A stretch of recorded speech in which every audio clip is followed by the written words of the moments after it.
Menteri Lingkungan Hidup dan Kehutanan Siti Nurbaya menerbitkan keputusan penghentian sementara seluruh kegiatan PT Muara Wisesa Samudra pada Pulau G di pantai utara Jakarta.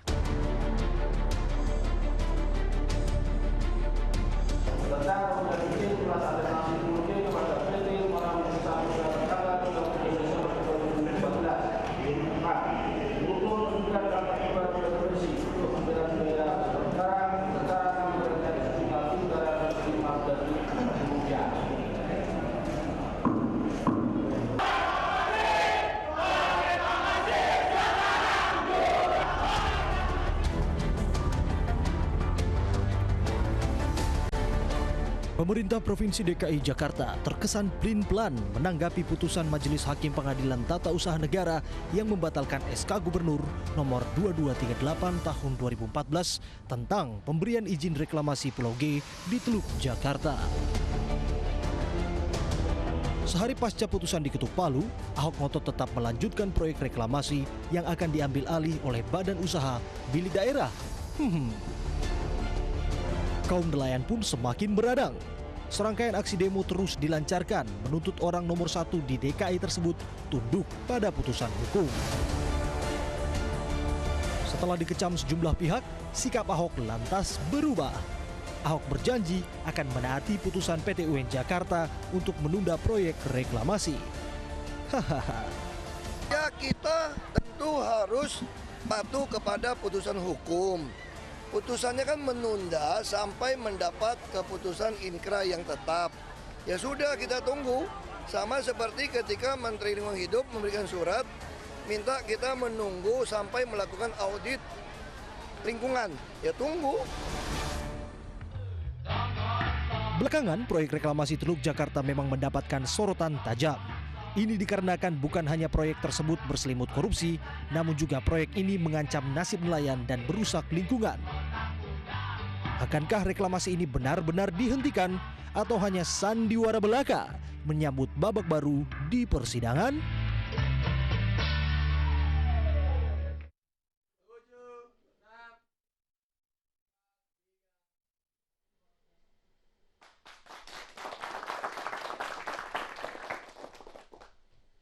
Selamat malam, kita jumpa lagi di Polemik, program bincang-bincang yang membahas sebuah persoalan secara komprehensif dengan menghadirkan narasumber yang eksklusif. Saya Latif Sregar akan menjadi teman Anda berpolemik selama 90 menit ke depan. Layaknya berada di tengah pulau, reklamasi selalu didera oleh ombak. Mulai dari unjuk rasa, moratorium, penyegelan, dan sekarang ada putusan PT UN yang meminta untuk penghentian reklamasi. Ada apa sebetulnya dengan reklamasi? Atau adakah cara-cara lain untuk mengatasinya sehingga kemudian reklamasi itu betul-betul bermanfaat bagi publik Jakarta? Itulah tema polemik kita malam hari ini, reklamasi berhenti atau nanti. Saya sudah di studio bersama dengan Mas Muhammad Isnur, Kepala Bidang Penanganan Kasus dari LBH Jakarta. Selamat malam. Selamat malam, Bung Ade. Kemudian ada Pak Firdaus Ali, pendiri Institut Indonesia Water Institute. Jadi apa itu bahasa Indonesianya? Lembaga Kajian Sumber Daya Air. Selamat malam. Selamat malam. Ya. Dan seperti biasanya saya didampingi oleh Cepopong, tapi malam ini memang Jakarta macet sekali. Jadi kita akan jalankan. Oh, ini ternyata sudah ada wakil Cepopong. Selamat malam. Ya, masuk saja Pak. Ada Pak Muchle Katulistiwa, pimpinan sidang kita. Selamat malam. Ini kenapa udah dimulai? Saya kan pimpinan sidangnya. Mohon maaf Pak. Hah? Bapak lama sekali soalnya bajunya diwarnai dulu ya. Justru itu. Ini habis berapa pensil warna ini buat mewarnai baju. Ya udah, dilanjut aja. Enggak, Bapak yang buka, kok dilanjut? Bapak buka dulu. Oh iya, saya ke atas. Oh kalau saya buka ini sayang, nggak saya pakai. Sidangnya oh, dibuka. maksudnya sidangnya. Dibuka, ya. Baik. Silakan Pak ya. Oke, aduh, ini mohon maaf sekali saya mewakili Cepopong, maklumlah di sini saya bertindak sebagai stuntman. Iya, iya. Pemeran pengganti. Oh, gitu. Karena Cepopong satu dan lain hal sedang melaksanakan tugas Ya, begitu kira-kira. sebagai anggota dewan ya. Oke, jadi tema kita malam hari ini adalah Reklamasi. reklamasi. Iya. Masih ya? Masih. Oh, masih. Masih. Masih direkla. Iya. Oke. Reklamasi berhenti atau nanti. Iya. Sidang saya buka. Boleh. Oke. Terus, Lanjut, silakan. saya teruskan. Oh iya. Tapi ada tamu yang lain lagi nih baru masuk. Saya boleh panggil dulu? Boleh, boleh. Oke, Pak Petrus Celestinus. Ya. Selamat malam Pak Petrus. Selamat malam. Macet sekali ya. Iya betul. Saya tahu tadi dari jam 5 sudah berangkat, jam 7 Itu dia. baru sampai. Itulah Jakarta. jam. Ya. Saya ke Mas Isnur dulu. Setelah ada putusan, apa kira-kira yang membuat gugatan Anda itu dikabulkan oleh pengadilan? Ada beberapa hal, saya pikir ada 3 hal. Yang pertama itu terkait dengan prosedur. Ya. Jadi Pak Gubernur lupa mencantumkan dan lupa mengingat dan menimbang beberapa aturan yang ada di Indonesia. Undang-undang tentang pengelolaan pulau pesisir dan pulau-pulau kecil. Dengan turunannya, Perpres dan lain-lain. Yang kedua soal partisipasi. Dalam menerbitkan SK ini lupa melewati proyek yang partisipatif, tidak melibatkan nelayan. AMDAL dibuat dengan istilahnya agak sedikit melewatkan beberapa hal. Yang ketiga soal dampak. Ya. Dampaknya bukan hanya dampak lingkungan, jadi hakim bilang dampak lingkungan, dampak lain-lain lebih besar dibanding dampak ekonominya. Dia juga bilang ada objek vital, ada perubahan ekologi dan lain-lain. 3 hal itu yang disoroti oleh hakim. Oke, dalam hal mengabaikan aturan, yang diabaikan adalah Undang-Undang Nomor 27 tahun 2007 betul. dan Undang-Undang Nomor 1 2014. Ya, Apa kira-kira itu? Intinya soal bagaimana mengatur reklamasi. Itu undang-undang dibuat mengatur reklamasi. Nah, kalau ada reklamasi ya harusnya mengacu ke undang-undang itu. Oke. Soal perizinan, kemudian soal tata cara, soal syarat-syarat dan lain-lain. Kewenangan pemberi izin diatur di sana? Di situ termasuk. Oke. Itu termasuk. di Jadi situ. seharusnya bukan gubernur yang memberikan izin. Hakim tidak menyebut itu, tapi secara global dalam peraturan tentang pemerintahan, ketika menerbitkan tentang keputusan, wajib menyentuh undang-undang yang berkaitan. Begitu. Nah, turunannya sangat banyak di sana. Beberapa waktu yang lalu ada pernyataan dari Menteri KKP Ibu Susi bahwa pemerintah sudah menyerahkan pemberian izin itu kepada gubernur. Ya itu debatable di kalangan media dan juga pernyataan pemerintah. Ya. Tapi hakim memandang bahwa ada yang salah dalam keputusan ini. Seperti itu. Jadi debat secara hukum saya pikir hakim menyudahi itu. Walaupun memang masih proses ke level banding. Baik. Ngomong-ngomong soal hukum, saya ke Pak Petrus dulu soal hukum ini. Debat secara hukum apakah tersudahi dengan putusan PT UN itu? Ya saya kira belum karena di sini sebetulnya posisi gubernur bisa memilih apakah memenuhi apa yang diputuskan oleh Pengadilan Tata Usaha Negara, yaitu gubernur harus koreksi kembali apa yang salah menurut tuntutan penggugat, Ya. atau gubernur bisa mengajukan upaya hukum lebih lanjut. Apakah Misalnya dalam sebuah proses hukum sudah adanya putusan di tingkat pertama, maka kemudian kita boleh mengoreksi isinya lalu kemudian benar kembali putusan pertama itu? Bisa, gubernur bisa menerima putusan itu dan memperbaiki kembali putusan yang menurut Pengadilan Tata Usaha Negara ada yang salah, dia bisa koreksi dan keputusan itu berlaku kembali. Kalau salah satu contoh yang di dasar gugatan tadi adalah pemberian izin yang diberikan oleh gubernur tidak sesuai dengan undang-undang. Apakah kemudian ketika izin itu disurutkan kembali, dikeluarkan oleh kementerian, lalu kemudian putusan pengadilan ini bisa mentah?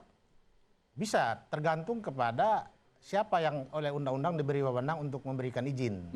Kalau misalnya undang-undang memberikan wewenang bahwa yang berhak atau berwenang mengeluarkan izin adalah menteri, maka menteri bisa mengeluarkan izin itu, kemudian keputusan gubernur batal sesuai dengan putusan pengadilan dan berlakulah putusan menteri. Oke. Saya ke Pak Firdaus. Ada salah satu butirnya juga soal AMDAL yang mengabaikan AMDAL. Bukankah AMDAL itu produk saintifik? Apakah kemudian pengadilan boleh mencampuri atau mengintervensi sesuatu produk yang sangat sains seperti itu? Ya boleh saja. Kalau kemudian ada menganggap bahwa proses AMDAL-nya tadi tidak melibatkan masyarakat, bisa aja korektif itu dilakukan. Ya. Dimanapun juga maupun dia saintifik, tetap kan kemudian ada sisi-sisi yang lemah yang harus dikoreksi. Iya. Sehingga bagi saya kalau pengadilan mengatakan bahwa itu harus dikoreksi ya lakukan koreksi.